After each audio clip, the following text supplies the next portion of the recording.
Hello everyone, a very warm good evening to all of you. आप सभी का बहुत स्वागत है ISPCS by example YouTube channel पर। मेरा नाम है संस्कृति और मैं पढ़ाती हूँ पॉलिटी। देखिए, बज रहे हैं शाम के 8:30 और फिर से लेकर के मैं हाजिर हूँ आप सभी के सामने न्यूज़ इन शॉर्ट।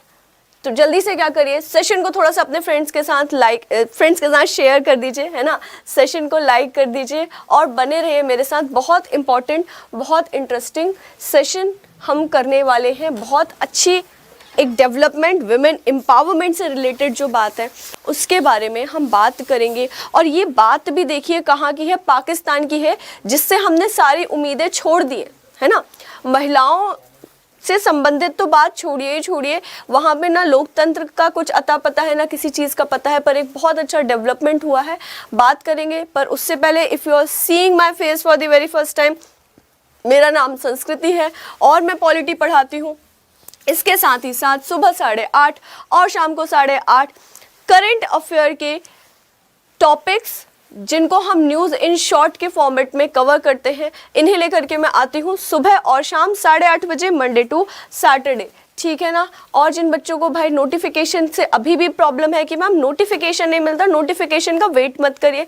बहुत बार ऐसा होता है कि नोटिफिकेशन नहीं मिल पाता क्योंकि करंट अफेयर के टॉपिक जल्दी जल्दी बनाने होते हैं, ठीक है। करंट अफेयर के सेशन थोड़ा जल्दी जल्दी लेने होते हैं, तो क्या करें, फ़ोन पे अपना रिमाइंडर लगा लें, सुबह 8:30, शाम को 8:30, Monday to Saturday, news in short, ठीक है। चलो अब देखो ये आर्टिकल क्या कह रहा है कि justice Ayesha Malik to be Pakistan first women supreme court जज। देखो बच्चे, पहली बात तो ये कि बार बार मुझे बोलना पड़ता है, इधर उधर की बातें थोड़ा सा कम करें, पहली बात। और दूसरी बात, बहुत इंपॉर्टेंट सेशंस आप लोगों के लिए आते रहते हैं हर थोड़ी थोड़ी देर में, न्यूज़ इन शॉर्ट के फॉर्मेट में, शॉर्ट न्यूज़ के फॉर्मेट में, उन पे ध्यान रखा करिए, ठीक है। अब मेरे एंड से 2 आते हैं, सुबह 8:30, शाम को 8:30, तो थोड़ा सा क्या करें, टाइम से आया करें, रेगुलर बने रहें अगर आपको सही में सरकारी एग्जाम टारगेट करना है तो, ठीक है। चलो अब क्या है, आते हैं अपने मुद्दे पे कि आयशा मलिक जस्टिस है, ठीक है। न्यायमूर्ति आयशा मलिक जो है वो क्या है, पाकिस्तान की पहली वुमन होंगी जो कि सुप्रीम कोर्ट की क्या बनेंगी, जज बनेंगी। अरे भैया, पाकिस्तान की बात करें, हरा रंग ले लिया, अभी यहाँ पता चलेगा कि तुम लोग लड़ाई करने लगोगे, है ना, इसी चीज पे। चलो, क्योंकि सेशन से ज्यादा ध्यान तो बातों पे रहता है। तो पाकिस्तान में एक जस्टिस है, जज है आयशा मलिक, ठीक है। ये देखो, ये रही आयशा मलिक, ठीक है, ये रही आयशा मलिक। और क्या हुआ है कि ये पाकिस्तान के सुप्रीम कोर्ट की पहली महिला जज बनेंगी, इनका प्रमोशन होगा, ठीक है ना। अभी ये लाहौर हाई कोर्ट में है, जज है, और इसके बाद इनके प्रमोशन के बाद क्या होगा, ये सुप्रीम कोर्ट, पाकिस्तान के सुप्रीम कोर्ट में जब जज बन जाएंगी तो क्या होंगी, ये पाकिस्तान की ऐसी पहली महिला जज जो कि क्या बनी है, सुप्रीम कोर्ट में जज बनी है। नाम इनका है आयशा मलिक, ध्यान रखिएगा। चलिए, ये रही Ayesha Malik, justice, in fact justice Ayesha Malik. और ऐसा दिखता है कुछ पाकिस्तान का क्या सुप्रीम कोर्ट, जो कि इस्लामाबाद में बेस्ड है, ठीक है। चलिए अब कुछ कंट्रोवर्सीज और कुछ और बातें देख लेते हैं कि आयशा मलिक हैं कौन, अचानक से ऐसा क्या हुआ, ऐसा उनके कौन कौन से कॉन्ट्रीब्यूशंस हैं, ऐसी क्या सारी बातें हैं जिसके कारण आयशा मलिक को ये जो पद है ना सुप्रीम कोर्ट में जज का जो पोस्ट है वो क्या किया जा रहा है, उस पोस्ट पर आयशा मलिक, जस्टिस आयशा मलिक को प्रमोट किया जा रहा है। तो सबसे पहले देखिए, 2012 में आयशा ए मलिक, ये अपना पूरा नाम ऐसे लिखती हैं, ठीक है, लाहौर उच्च न्यायालय में पदोन्नत होने वाली पहली महिलाओं में से एक बनी थी, ठीक है। मतलब इनके पास फर्स्ट वाला क्या है, कई सारे अवार्ड्स है, कई सारी चीजें इन्होंने अपने नाम पे कर रखी हैं, है ना। लाहौर हाई कोर्ट में जज के पद पर पदोन्नत होने वाली महिलाओं में से एक रही है कौन, आयशा ए मलिक, ठीक है। और क्या 55 वर्षीय है ये, ठीक है ना, 55 वर्षीय है। न्यायाधीश जो है ये आयशा मलिक, वो पाकिस्तान में महिलाओं के अधिकारों और सशक्तिकरण की वकालत करने में भी सक्रिय हैं। मतलब केवल जज नहीं है, ये पाकिस्तान की जो महिलाएं हैं ना, उनके अधिकारों और उनके सशक्तिकरण से संबंधित जो बातें हैं, इन सारी बातों को लेकर के भी आवाज़ उठाती रहती हैं, काफ़ी ज़्यादा सक्रिय रहती हैं जस्टिस आयशा मलिक। अब देखो ऐसा क्या था, कई बार क्या होता है कि जजेस को उनकी सीनियरिटी के साथ ही साथ, ये बात पढ़ते जाइएगा, एक बात आपको मैंने सोचा था कंट्रोवर्सी बाद में बताऊंगी पर यही बताती हूँ। क्या होता है, सीनियरिटी के बेसिस पे जजेस को पदोन्नत किया जाता है। भारत में भी ऐसा ही है, पाकिस्तान में भी ऐसा ही है। अब सीनियरिटी के ही चक्कर में आयशा मलिक का क्या हुआ है, जो अपॉइंटमेंट को लेकर के कंट्रोवर्सी हो रही है, इसलिए हो रही है क्योंकि लाहौर हाई कोर्ट में टॉप 3 सीनियर जजेस जो हैं उसमें आयशा मलिक नहीं है। जस्टिस आयशा मलिक टॉप 4 में है। ठीक है, तो बहुत सारे लोग कह रहे हैं कि आपने इनको क्यों रखा, ये सीनियरिटी में बहुत पीछे हैं, आपने इन्हें कैसे पदोन्नत कर दिया। लेकिन पदोन्नति हुई है और अब आयशा मलिक, जस्टिस आयशा मलिक क्या बनेंगी, पाकिस्तान के सुप्रीम कोर्ट की पहली महिला जज बनेंगी। अब उनका कंट्रीब्यूशन क्या था, उन्होंने ऐसा क्या किया था, देखो क्या होता है, जो रेप विक्टिम्स होते हैं, ठीक है ना, जिन महिलाओं के साथ बलात्कार होता है, उन सारी चीज़ों को साइंटिफिकली प्रूव करने के लिए एक 2 फिंगर टेस्ट भी होता है। ठीक है, जिसमें महिला की सो कॉल्ड तथाकथित इसलिए कह रही हूँ, बताऊंगी, तथाकथित रूप से वर्जिनिटी टेस्ट किया जाता है। ठीक है, अब बात क्या है कि इस टेस्ट से महिला के मानसिक और शारीरिक, उसको जो प्रताड़ना झेलनी पड़ती है ना, वो बहुत बुरी होती है और ये एकदम अमानवीय तरीका है और ऐसा कुछ होता भी नहीं है। साइंटिफिकली प्रूवन है कि ये जो 2 फिंगर टेस्ट है वो प्रूव नहीं करता है कि किसी महिला का रेप हुआ है कि नहीं हुआ है। ठीक है, ये सब इतना कोई इसका रेलिवेंस नहीं है। पर अभी भी दक्षिण एशियाई देशों में रेप को प्रूव करने के लिए 2 फिंगर टेस्ट क्या होता है, यूज़ किया जाता है। तो अब दक्षिण एशिया में पाकिस्तान भी आता है, तो पाकिस्तान में भी 2 फिंगर टेस्ट का इस्तेमाल किया जाता था टू प्रूव कि किसी महिला के साथ रेप हुआ है या नहीं हुआ है। ठीक है, तो अब इस सारी चीज़ों पर एक केस चल रहा था कि 2 फिंगर टेस्ट को बैन करना ज़रूरी है ना, क्योंकि एक महिला जिसके साथ इतना ज़्यादा गलत हुआ, वो पहले से ही मतलब अपने बिखरे हुए अस्तित्व को बटोरने की कोशिश कर रही है और उसके बाद आप मेडिकल टेस्ट के नाम पर ऐसा कर रहे हैं।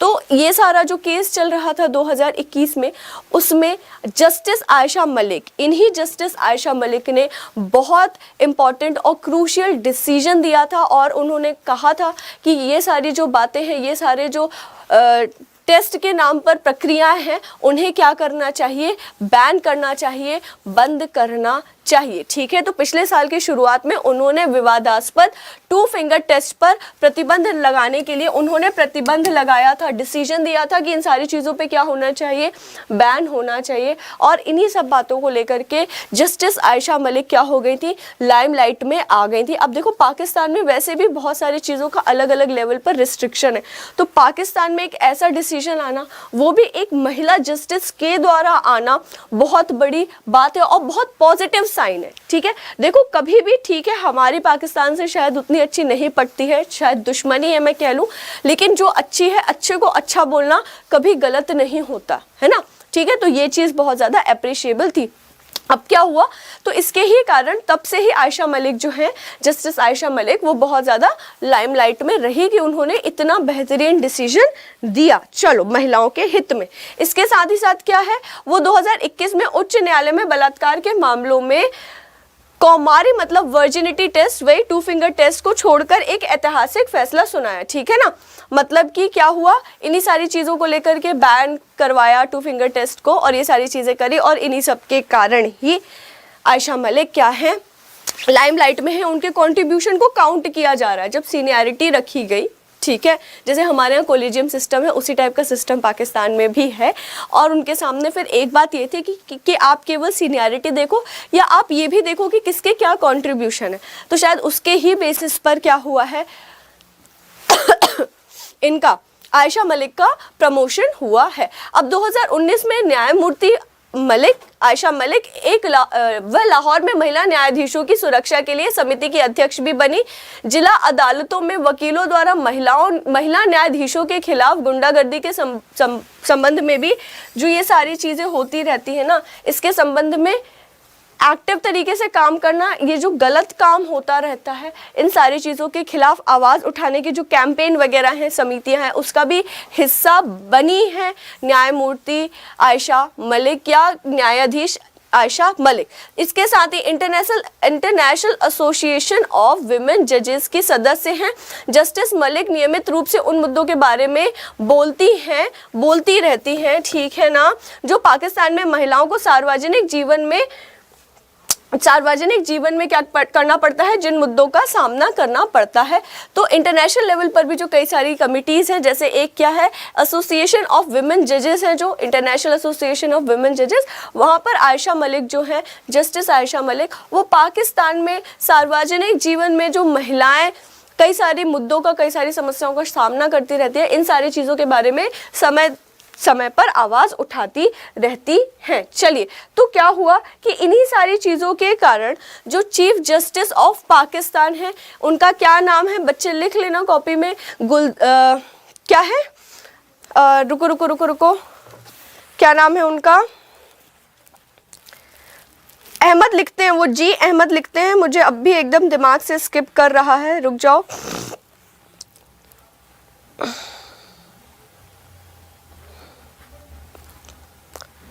चलो,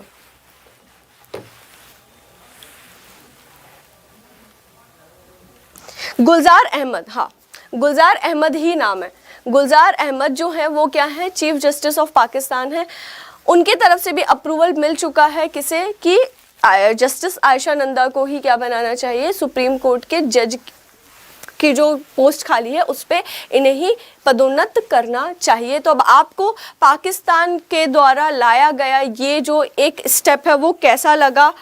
मुझे तो अच्छा लगा कि हाँ, कंट्रीब्यूशन का भी बराबर से क्या होना चाहिए, ध्यान होना चाहिए। और चलिए, देर आए दुरुस्त आए, अगर पाकिस्तान में भी महिला सशक्तिकरण के लिए कुछ काम हो रहा है तो उन सारी चीज़ों का बहुत पॉजिटिव इम्पैक्ट पड़ना चाहिए, और ये सारी चीज़ें किसके योग्य हैं, सराहना के योग्य हैं। चलिए, तो आयशा मलिक बनेंगी पाकिस्तान की पहली सुप्रीम कोर्ट की महिला जज। और 2021 में किस लिए ये लाइमलाइट में आई थी, उन्होंने पाकिस्तान में 2 फिंगर जो टेस्ट किया जाता है रेप विक्टिम्स का रेप प्रूफ करने के लिए, उस पर लगा दिया था बैन।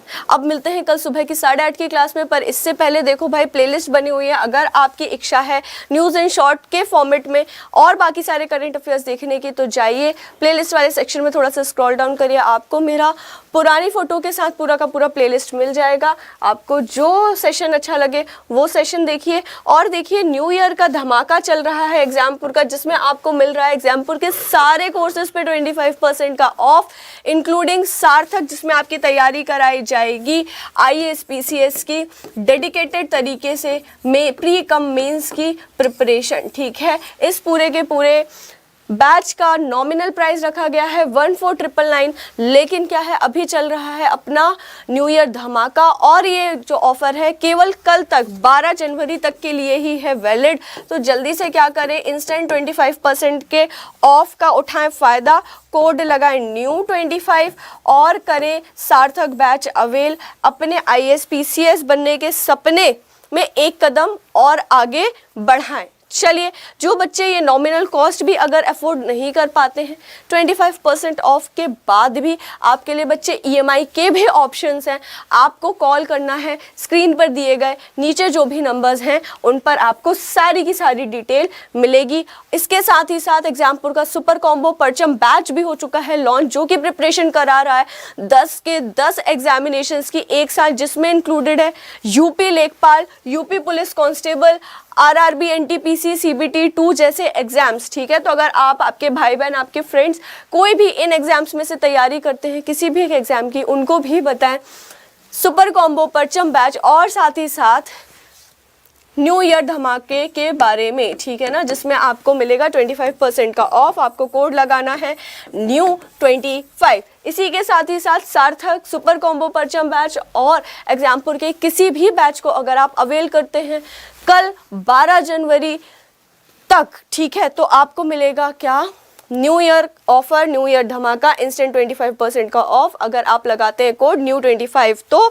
जल्दी से जाइए और इस सारे के सारे पर्क्स को क्या कर लीजिए, अवेल कर लीजिए। अब देखिए, अगर आप हमसे इन सारे सोशल मीडिया हैंडल्स पर, फेसबुक, इंस्टाग्राम, टेलीग्राम पर भी करना चाहते हैं कनेक्ट, एग्जाम्पल फैमिली है, आप यहाँ पर भी हमसे कनेक्ट कर सकते हैं। प्ले स्टोर पर हमारा ऑफिशियल ऐप आ चुका है, तो जल्दी से जाइए और बेहतरीन से बेहतरीन कंटेंट के लिए एग्जाम्पल ऑफिशियल ऐप को प्ले स्टोर से कर लीजिए डाउनलोड। अब मिलती हूँ मैं कल सुबह आपसे 8:30 बजे। ज़रा कमेंट बॉक्स में कमेंट करके बताएं कि आपको इस सेशन कैसा लगा, और साथ ही साथ अपने फ्रेंड्स के साथ भी इस सेशन को शेयर करें। जैसा कि मैं हमेशा कहती हूँ, देश की सेवा करते रहिए, मानवता की सेवा करते रहिए। This is Sanskriti Jain signing off. Take care.